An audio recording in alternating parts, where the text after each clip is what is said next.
প্রতি শ্রাবণ মাসে কত ভক্তরা আসে ভোলে বাবার কাছে আশিস পাবার আসে।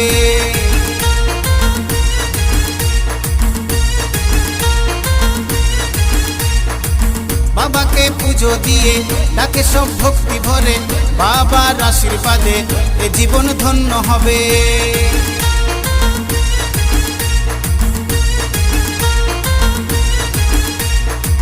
প্রতি শ্রাবণ মাসে কত ভক্তরা আসে ভোলে বাবার কাছে আশিস পাবার আসে। বাবাকে পুজো দিয়ে ডাকে সব ভক্তি ভরে, বাবার আশীর্বাদে এ জীবন ধন্য হবে। মনের আশা পূরণ হবে রে, চলো যাই তারকের স্বরে। আষাঢ় গেল শ্রাবণ এলো রে, চলো যাই তারকের স্বরে। ভোলে বাবা পার করে দাও বম বম।